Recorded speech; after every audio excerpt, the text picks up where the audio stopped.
जय गुरुदेव। प्रणाम सभी को। निरोग जीवन के महत्वपूर्ण सूत्र अध्याय 13।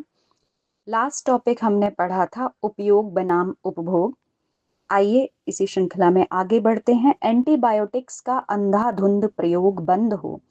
एलोपैथी पर आक्षेप करने वाले संक्रामक रोगों की चिकित्सा को अविवेकपूर्ण बताते हैं। इस आरोप का प्रत्युत्तर मिलना तो दूर, प्रचलन और बढ़ता चला जाता है। जनमानस में भी एक भ्रांति यह जड़ जमाए बैठी है कि इनके बिना कोई भी चिकित्सा अपूर्ण है। छोटी छोटी तकलीफों, जुकाम, फोड़े, फुंसी जैसे सामयिक व्यतिक्रमों के लिए भी सल्फा, पेंटिड्स, सेप्ट्रॉन, टेट्रासाइक्लिन आदि तेज दवाएं तुरंत लेना आरंभ कर दिया जाता है। कभी कभी तो यह परामर्श भी नहीं लिया जाता, वह सुनी सुनाई पुराने अनुभवों के को आधार बनाई मान्यताओं के आधार पर स्वयं अपनी चिकित्सा आरंभ कर दी जाती है। इसे भी एक प्रकार की आत्म प्रवंचना कहा जा सकता है। औषधि लेने वाले उसके दुष्परिणामों की तरफ से आंखें मूंदकर निरासक्त व्यक्ति की तरह इस साधना में लगे रहते हैं। इसे भी एक प्रकार की अवांछनीयता मानते हुए प्रतिरोध किया जाना चाहिए। संक्रामक रोगों की एंटीबायोटिक दवाओं द्वारा चिकित्सा को त्रुटिपूर्ण प्रचलन कहने से तात्पर्य यह नहीं है कि इनसे मानवता को कोई लाभ नहीं हुआ। यह कहने में दो राय नहीं कि अकेली पेनिसिलिन ने ही लाखों करोड़ों रोगियों की जान बचाई है, लेकिन यह किसी तथ्य का एक पक्ष हुआ। दूसरा पक्ष भी देखा जाना चाहिए, वह है इनका अदूरदर्शितापूर्ण प्रयोग हर किसी के द्वारा हर रोग में बिना किसी आवश्यकता के मात्रा निषेध आदि अनुशासन जाने बिना ग्रहण किया जाना। यदि यह कहा जाता है कि इन औषधियों से संक्रामक रोगों की चिकित्सा में एक क्रांति आई, तो इस प्रत्यक्ष लाभ का अर्थ यह भी नहीं लिया जाना चाहिए कि इन दवाओं का प्रयोग किसी भी स्थिति में अनुचित नहीं कहा जाना चाहिए। लाभ होना एक बात है और उचित अनुचित होना दूसरी। यदि पूर्णतः पक्षपात रहित दृष्टिकोण से मूल्यांकन किया जाए तो इसमें कोई संदेह नहीं रह जाता कि इनका गुणगान करके एक गलत रास्ता बताया गया और लोक स्वास्थ्य को अपरिमित हानि पहुंचाई गई। एंटीबायोटिक्स का ही कमाल है कि आज जीवाणु इतने सुदृढ़ व प्रतिरोधी रेजिस्टेंट हो गए हैं कि वे मनुष्य की सामान्य रोग निरोधक क्षमता से नहीं मरते। उनसे निपटने के लिए मनुष्य एंटीबायोटिक दवाओं का गुलाम विवशतः बन गया है। एंटीबायोटिक दवाओं के द्वारा जीवाणुओं के मार दिए जाने तथा बार बार कल्चर करने पर भी जीवाणुओं का शरीर में न पाया जाना रोग मुक्ति का लक्षण नहीं है।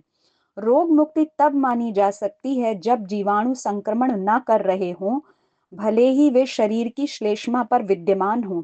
भले जीवाणु भी तो शरीर में हर कण में विद्यमान है। मूत्र संस्थान के संक्रमणों में यह स्थिति बहुधा देखी जाती है। एंटीबायोटिक दवाओं के दिए जाने पर कुछ समय के लिए मूत्र निर्जीवाणु स्टरलाइट्स हो जाता है और इसे रोग मुक्ति मान लिया जाता है। पर दवाओं के बंद करने के बाद जो कहीं ऊतकों के कचरे में दब गए थे तथा जहां एंटीबायोटिक दवाओं के न पहुंच पाने से जीवित बच गए थे, अब पुनः सक्रिय होकर संक्रमण कर देते हैं। यही दशा टाइफाइड, बुखार, बैक्टीरियल एंडोकार्डियट आदि अनेक घातक संक्रामक रोगों में होती है।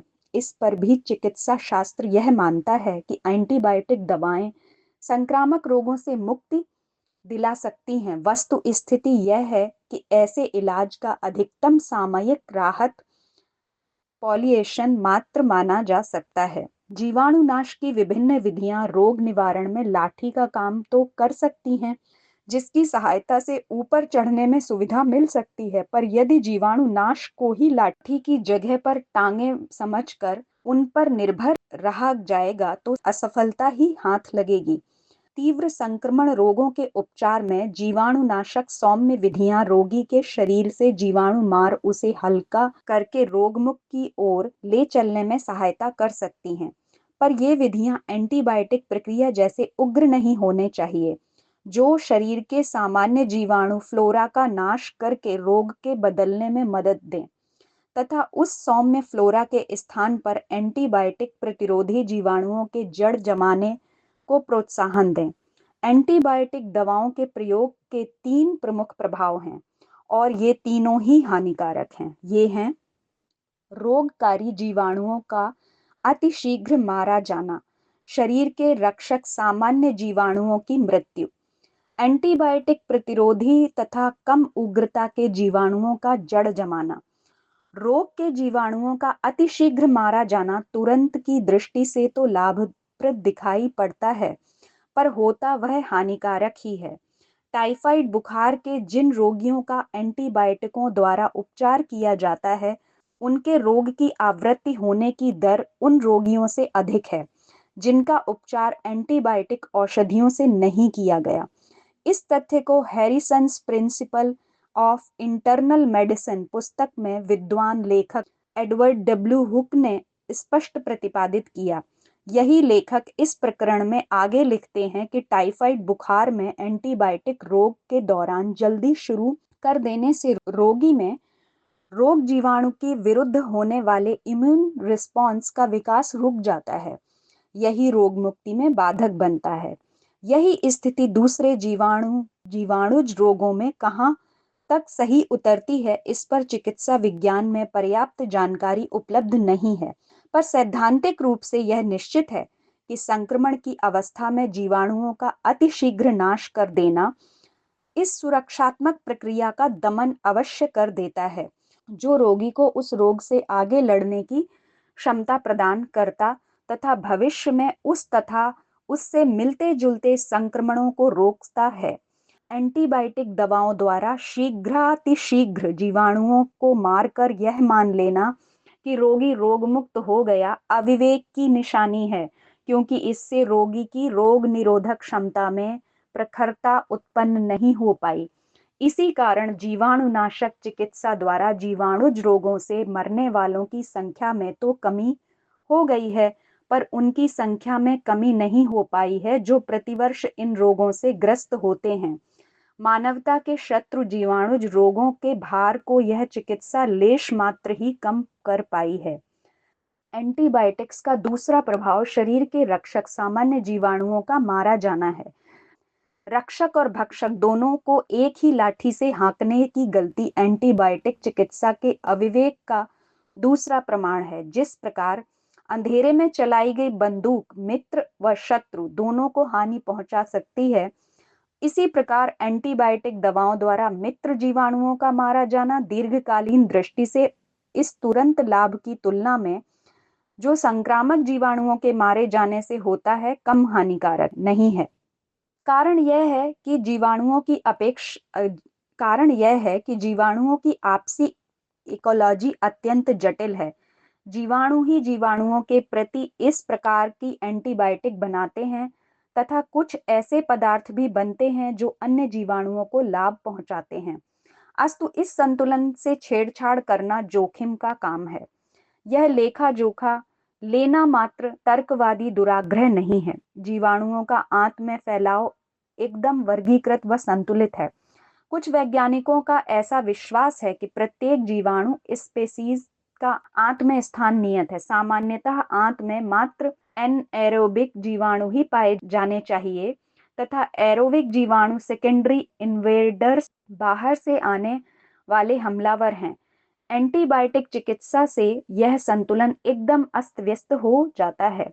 हार्वे व अन्यों द्वारा संपादित the principle of practice of medicine इस जीवाणु फ्लोरा की अव्यवस्था से स्वास्थ्य पर पड़ने वाले दीर्घकालीन प्रभावों की चिकित्सा विज्ञान जानते हुए भी उपेक्षा करता है। यही फ्लोरा की अस्त व्यस्तता अन्यत्र भी दीख पड़ती है। पेनिसिलिन के प्रयोग से गले में स्ट्रेप्टोकोकाई, न्यूमोकोकाई आदि जीवाणु मर जाते हैं तथा कैंडिडा आदि थ्रश को जन्म देने वाले जीवाणु बढ़ जाते हैं। मोनोलियोसिस एक प्रकार के फंगस संक्रमण को जन्म दे देते हैं। इतना ही नहीं, सारा जैव जगत एक इकोलॉजी संतुलन होमियोस्टेसिस की दशा में है। एक अमुक नाम के जीवाणु को समाप्त कर देने पर उससे भिन्न नाम का दूसरा संभवतः अधिक उग्रता वाला जीवाणु उसी अनुपात में बीमारी पैदा करेगा। पहले जीवाणु के मरने से उत्पन्न हुए इकोलॉजिकल असंतुलन को दूसरा उससे अगला जीवाणु पूर्ण करेगा। एक दिन जीवाणु इतने प्रतिरोधी हो जाएंगे कि उन्हें मारने वाली दवाएं अपनी विषाक्तता से मानव को मार देंगी। यह कोई अतिशयोक्ति नहीं है। मलेरिया फैलाने वाले मच्छर को ही लें, यह जीवाणु तो नहीं, पर इसे मारने की विधि एंटीबायोटिक द्वारा जीवाणु नाश की विधि से भिन्न नहीं। बड़े पैमाने पर डीडीटी के प्रयोग से अब मच्छर इतना प्रतिरोधी हो गया है कि उसे मारने के लिए अब शेष उपलब्ध कीटनाशकों के प्रयोग पर सर्वत्र रोक की मांग है, क्योंकि वे अति विषैले हैं। इसी प्रकार नवनिर्मित जेंटामाइसिन, इथिम्ब्यूटोल, पाइराजिनमाइड, क्लोरोक्सासिलिन आदि जीवाणुनाशी दवाएं इतनी विषैली हैं कि उनका प्रयोग करने से सभी डरते हैं और कोई भी हंसते हंसते इन्हें औषधि के रूप में नहीं लेता। सभी इनका प्रयोग विषाक्त रसायन के रूप में लाचारीवश ही करते हैं। संक्षेप में यूं कह सकते हैं कि शुरू शुरू में लाभ का प्रलोभन देकर एंटीबायोटिकों ने चिकित्सा व रोगियों को ऐसे दलदल में फंसा दिया है जिससे निकलना कठिन है। यदि द्वितीय विश्व युद्ध के समय से पल रहे इस पूर्वाग्रह को कि एंटीबायोटिकों ने मानव जाति का असाधारण भला किया है, कुछ समय के लिए मस्तिष्क से निकाल कर उनके कुल लाभों और हानियों का निष्पक्ष मूल्यांकन करें, तो कोई संदेह नहीं रह जाएगा कि एंटीबायोटिक से लाभ के स्थान पर हानि ही अधिक हुई है। जीवाणु इतनी संख्या में हैं कि उन्हें मारा नहीं जा सकता। यदि मारा भी जा सके तो उनके प्रभाव में मानव जी न सकेगा। इनके स्थान पर वैकल्पिक चिकित्सा पद्धति के रूप में वनौषधियों के निरापद प्रयोग को प्रोत्साहन देना चाहिए। ये सभी काष्ठ औषधियां माता के दूध के समान हैं और जीवनी शक्ति बढ़ाकर लाभ ही पहुंचाती हैं। लाभ देरी से हो तो उसे स्वीकार कर लेना चाहिए, पर तुरंत फायदा हो जाने के माया जाल में उलझने से तो बचना ही चाहिए। तो आज के टॉपिक में हमने पढ़ा कि कैसे एंटीबायोटिक्स का जो हम अंधाधुंध प्रयोग कर रहे हैं उससे हमारे शरीर की रोग प्रतिरोधक क्षमता जो है वो घटती जा रही है। इसलिए अगर छोटी मोटी कोई बीमारी हो जाए तो पहले तुरंत हमें एंटीबायोटिक्स नहीं ले लेनी चाहिए। पहले हमें नेचुरोपैथी के जरिए अपनी बॉडी को हील करने की कोशिश करनी चाहिए, और अगर आवश्यकता हो तो हम आयुर्वेद या होम्योपैथ से पहले ट्राई कर सकते हैं। जब बहुत ही आवश्यक हो तभी हमें एंटीबायोटिक्स का प्रयोग करना चाहिए, क्योंकि उनके प्रयोग से हमारे शरीर की रोग प्रतिरोधक क्षमता भी घटने लगी है और जो जीवाणु हैं वो और सशक्त होते जा रहे हैं। तो आज के लिए इतना ही। जय गुरुदेव, प्रणाम सभी को।